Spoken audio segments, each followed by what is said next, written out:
विश्वनाथगंज विधानसभा को आदर्श विधानसभा बनाने वाले डॉक्टर आर.के. वर्मा आज लोगों के दिलों पर राज कर रहे हैं। आज के पहले विश्वनाथगंज विधानसभा ऊबड़ खाबड़ सड़कें, तमाम जनाक्रोश से परिपूर्ण रहा है, जिसके कारण लोग तरह तरह के कयास लगाते थे, तरह तरह की आलोचना करते थे। लेकिन आज विश्वनाथगंज विधानसभा एक आदर्श विधानसभा के रूप में दिखती है। यह विकास की गंगा बहाने वाले डॉक्टर आर.के. वर्मा जी मौजूदा विधायक से हमारी सीधे बातचीत होती है और जानने का प्रयास करते हैं कि किस तरह से उन्होंने प्रयास किया है, किस तरह से उन्होंने कार्य किया है, जो आज विश्वनाथगंज विधानसभा एक आदर्श विधानसभा के रूप में दिखाई देने लगी है। माननीय जी, कुछ बताने का आप काम करें। विश्वनाथगंज विधानसभा को आदर्श विधानसभा बनाने वाले डॉक्टर आर.के. वर्मा आज लोगों के दिलों पर राज कर रहे हैं। आज के पहले विश्वनाथगंज विधानसभा ऊबड़ खाबड़ सड़कें, तमाम जनाक्रोश से परिपूर्ण रहा है, जिसके कारण लोग तरह तरह के कयास लगाते थे, तरह तरह की आलोचना करते थे। लेकिन आज विश्वनाथगंज विधानसभा एक आदर्श विधानसभा के रूप में दिखती है। यह विकास की गंगा बहाने वाले डॉक्टर आर.के. वर्मा जी मौजूदा विधायक से हमारी सीधे बातचीत होती है और जानने का प्रयास करते हैं कि किस तरह से उन्होंने प्रयास किया है, किस तरह से उन्होंने कार्य किया है, जो आज विश्वनाथगंज विधानसभा एक आदर्श विधानसभा के रूप में दिखाई देने लगी है। माननीय जी, कुछ बताने का आप काम करें। सील जी, पहले तो आपको बहुत बहुत धन्यवाद। जैसा आपने बताया कि विश्वनाथगंज विधानसभा बहुत ही पिछड़ी और उजड़ी विधानसभा थी और विधानसभा में बड़े पैमाने पर नदी और नालों का जाल फैला हुआ था और उन नदी और नालों पर पुलों और सड़कों के अभाव में आम जनमानस को तरह तरह की समस्याओं का सामना करना पड़ता था। मेरे मन में बहुत पीड़ा थी और पहली बार जब विश्वनाथगंज की जनता ने मुझ पर भरोसा करके विधानसभा में भेजा, तब से मैं लगा रहा और उस समय का अनुभव, विपक्ष में रहने का अनुभव बहुत काम आया। और अपनी सरकार बनने के बाद ही मैंने जब प्रयास करना शुरू किया तो आज मुझे बताते हुए प्रसन्नता हो रही है कि जहां हमारी विश्वनाथगंज विधानसभा में एक भी राजकीय डिग्री कॉलेज नहीं था, एक भी तकनीकी शिक्षण संस्थान नहीं था, पुलों का बड़े पैमाने पर अभाव था, कोई भी ऐसी विश्वनाथगंज विधानसभा की सड़क नहीं थी जो उत्तर प्रदेश सरकार से 7 मीटर चौड़ी बनी हो। सभी 3 मीटर की सड़कें बनी थी। मैंने अपने प्रयास से आज मुझे बताते हुए बहुत हर्ष हो रहा है कि दर्जन भर से ज्यादा सड़कें हैं जिन्हें मैं 7 मीटर चौड़ी करा चुका हूँ। मेरी विधानसभा में कोई भी सड़क ऐसी अब बची नहीं है जो 10 किलोमीटर से ज्यादा हो और 3.5 मीटर की चौड़ी हो। मैंने सगरा सुंदरपुर से बाबूगंज की सड़क को 7 मीटर चौड़ा करा दिया। वहीं पर सगरा सुंदरपुर से पहाड़पुर होते हुए पूरब गांव की सड़क को 7 मीटर चौड़ा करा दिया। सभी बाजारों में नाली के साथ में कराया है। वहीं पर अमेठी के बॉर्डर को जोड़ने वाला छतरपुर से लेकर के गौराडांड भट्टी चौराहे होते हुए साहबगंज को हमने जोड़ने का काम किया, 7 मीटर चौड़ी सड़क। वहीं पर लीलापुर साहबगंज तेजगढ़ को जाने वाली सड़क, जिस पर अमेठी के बड़े पैमाने पर वाहन आते थे, मैंने उसको भी 7 मीटर चौड़ा कराने का कार्य किया, जिसका निर्माण कार्य चल रहा है।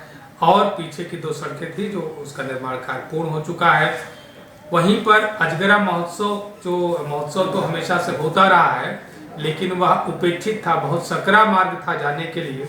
मैंने उस सड़क को भी 7 मीटर चौड़ा करा करके शमशेरगंज से जोड़ने का कार्य किया।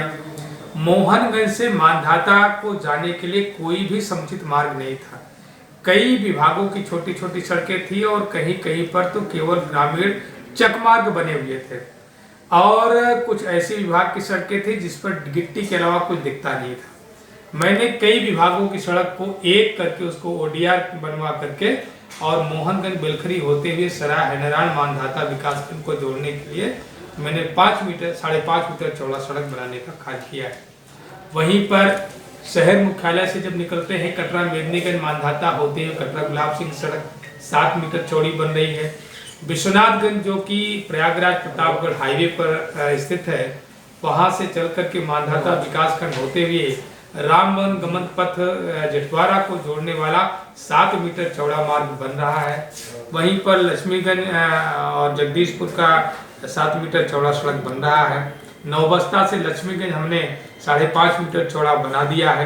कुछ और सड़कें हैं जो आपको 3 महीने के भीतर उनमें भी निर्माण कार्य आपको दिखेगा, वो भी सड़कें 7 मीटर चौड़ी हो जाएंगी।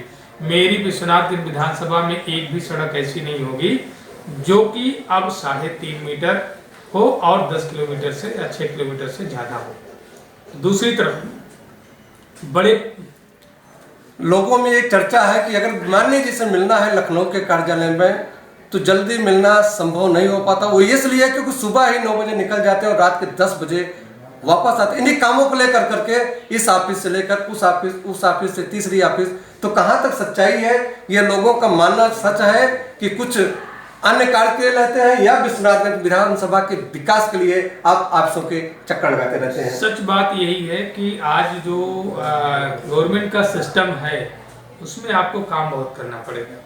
अगर आप काम नहीं कर सकते, टेबल टू टेबल वॉक नहीं कर सकते, अपनी पत्रावली को हर टेबल पर उसको अग्रसारित कराने के लिए आप लग नहीं सकते हैं, तो आप कोई भी परियोजना पास नहीं करा सकते हैं। और जिसका परिणाम रहा, मैंने कहा कि विपक्ष में रहने का मुझे बड़ा अच्छा अनुभव रहा है और उसका फायदा मिल रहा है कि हमारी सरकार बनते ही हमने सभी परियोजनाओं को लाइन पर लाया। और आज जो सई नदी, जो विश्वनाथगंज विधानसभा ही नहीं बल्कि जनपद प्रतापगढ़ की सबसे बड़ी नदी है, उस पर मैं 6 पुल बना रहा हूँ। खजूरी घाट का पुल हमारा 50% से ज़्यादा निर्माण कार्य हो चुका है। देवली विषयी घाट पर हमारा 50% से ज़्यादा निर्माण कार्य हो चुका है। साधोपुर घाट पर निर्माण कार्य हो रहा है। पहाड़पुर पर शुरू होने वाला है। छतरपुर पर शुरू होने वाला है। गावी महुआबन का भी काम शुरू हो गया है। इस तरीके से मैं आधे दर्जन पुल मैं बनाने का कार्य कर रहा हूँ। और ये आधे दर्जन पुल मुझे लगता है कि आप 70 साल की राजनीति में देखेंगे तब भी नहीं बने होंगे। उससे कहीं ज़्यादा पुल, अर्थात जितना 70 वर्षों में नहीं बना उससे कहीं ज़्यादा पुल हमने विगत 3 वर्षों में बनाने का कार्य किया है। जितनी सड़कें 70 वर्षों में नहीं बनी थी उससे कई गुना ज़्यादा सड़कें मैंने महज 3 वर्षों में बनाने का कार्य किया। वहीं पर तकनीकी शिक्षा संस्थान को लाने के लिए हमने लगातार प्रयास किया। आज 2 राजकीय पॉलिटेक्निक कॉलेज हमारे विश्वनाथगंज विधानसभा के लिए स्वीकृत हैं, जिनका टेंडर हो चुका है। दूसरी तरफ राजकीय डिग्री कॉलेज, 2 राजकीय डिग्री कॉलेज का टेंडर हमारी विश्वनाथगंज विधानसभा के लिए हो गया है। कानून व्यवस्था के दृष्टिकोण से कानून का राज कायम रहे और अराजकता ना हो, इस लिहाज से हमने लीलापुर में एक नया थाना, नवीन थाने को स्वीकृत कराया है, जिसका टेंडर हो चुका है। उसका भी निर्माण कार्य बहुत जल्द शुरू हो रहा है। विश्वनाथगंज में एक चौकी का निर्माण शुरू हो रहा है। तो कहने का तात्पर्य है कि जनता के विकास के लिए, चाहे वो शिक्षण संस्थान के माध्यम से या सड़क और पुल के माध्यम से, और किसानों की एक बहुत बड़ी परियोजना जो है किसान सेवा केंद्र में मानधाता विकास मुख्यालय पर स्थापित करा रहा हूँ, जहाँ पर किसानों को नवीनतम तकनीकी की जानकारी दी जाएगी, उनका प्रशिक्षण होगा वहाँ पर, और उन्नतशील बीज और खाद, गुणवत्तापरक खाद वहाँ पर भंडारण की भी व्यवस्था होगी।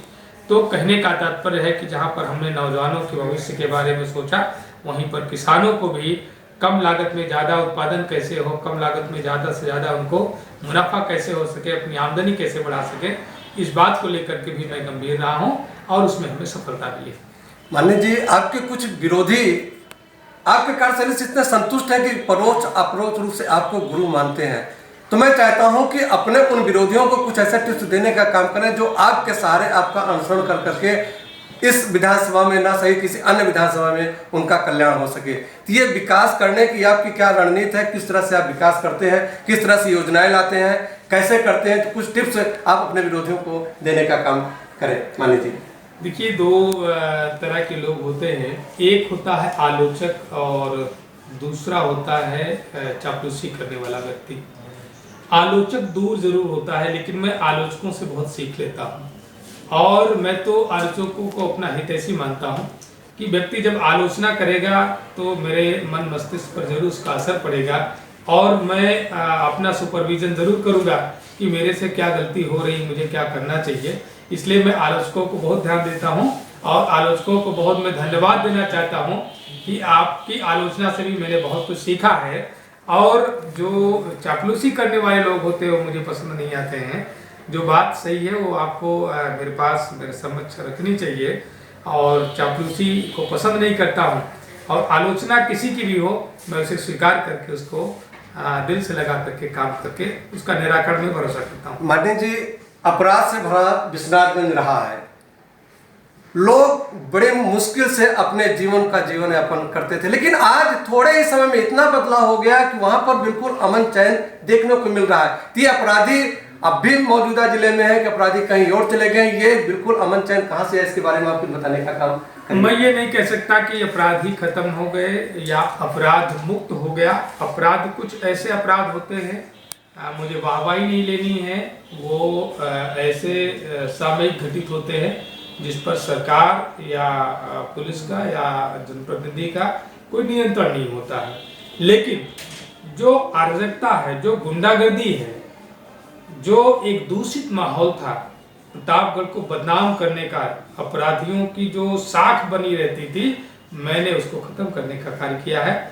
और अभी मैं आपके चैनल के माध्यम से ऐसे कह नहीं सकता, एक बहुत बड़ा अपराधी जिसका प्रतापगढ़ में काउंटर हुआ, अगर उसका काउंटर हुआ तो उसके पीछे हमने भी जो है मेहनत किया कि इस तरह के अपराधियों से जनपद प्रतापगढ़ की बदनामी हो रही है और बड़ी बड़ी घटनाएं घटित हो सकती हैं। लोग रंगदारी वसूलने का कार्य कर रहे हैं, जिसको डीजीपी ने और माननीय मुख्यमंत्री जी ने बहुत गंभीरता से लिया और जनपद प्रतापगढ़ को अपराध से मुक्त करने के लिए कड़ी हिदायतें दी, और जिसका परिणाम है कि आज अपराध सरेआम चौराहे पर नहीं हो रहा है, गुंडागर्दी चौराहे पर नहीं हो रही है।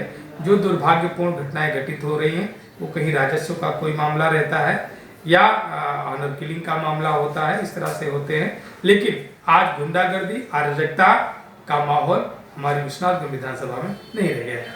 माननीय जी, बहुत अच्छा लगा। एक अंतिम सवाल है, आपने विश्वनाथगंज विधानसभा को एक करके एक के बाद कई अच्छे कार्य, अच्छे विकास योजनाएं लाने का काम किया है। अब जो 2 साल का समय शेष है, इन सालों में विश्वनाथगंज विधानसभा को कौन सा नजराना आप देने का काम करेंगे? एक झलक अपने विश्वनाथगंज विधानसभा की जनता को देने का काम करेंगे। देखिए शील जी, मैंने जितने अभी विकास के काम आपको गिनाए हैं, हमारी जनता ने हमसे वादा नहीं कराया था, ना हमसे मांग करी थी। आप याद करें कि हमारी विश्वनाथगंज विधानसभा में कहीं भी लोगों ने कभी भी मतदान का बहिष्कार नहीं किया कि हमको ये पुल चाहिए, हमको ये सड़क चाहिए, नहीं बन रही है, इस वजह से हम मतदान का बहिष्कार कर रहे हैं या लगातार आंदोलन हो रहा हो, ऐसा हमारी विधानसभा में कहीं नहीं हुआ।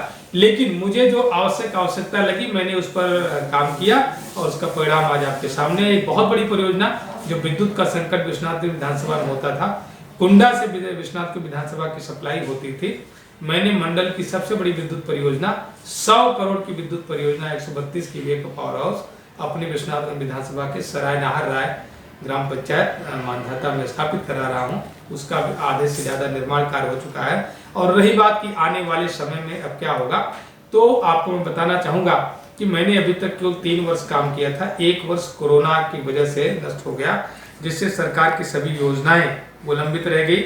हम लोगों के प्रयास से जो नवीन परियोजनाएं स्वीकृत होनी थी वो नहीं हुई, क्योंकि सरकार ने निर्णय लिया कि पुरानी संचालित योजनाओं पर ही हम धन स्वीकृत करने का कार्य करेंगे, नवीन परियोजनाओं को धन जारी नहीं करेंगे, और जिसकी वजह से थोड़ा सा नुकसान हुआ है 1 वर्ष का। लेकिन जो हमारा आने वाला 1 वर्ष होगा उसमें अभी मैं आपको बताऊंगा नहीं, लेकिन आपको उसमें बहुत सारे अच्छे कार्य आपको देखने को मिलेंगे, जिसकी आप स्वयं भी सराहना करेंगे और आपको लगेगा कि विश्वनाथगंज नहीं बल्कि जनपद प्रतापगढ़ के लिए यह बहुत बड़ी आवश्यकता थी और वह आवश्यकता आज पूरी हो गई। बहुत बहुत धन्यवाद माननीय विधायक जी। त्वरित जवाब, बेहतर कार्य करने में माहिर विश्वनाथगंज के विधानसभा तेज तर्राक विधायक डॉक्टर आर.के. वर्मा जी त्वरित जवाब देने में, विकास करने में आस्था रखते हैं, जिसके कारण आज लोगों के दिलों में अपनी कार्यशैली से, अपनी बेबाक टिप्पणी से राज कर रहे हैं। मैं शील गहलोत, कैमरामैन जनक यादव के साथ, न्यूज़ 100 से।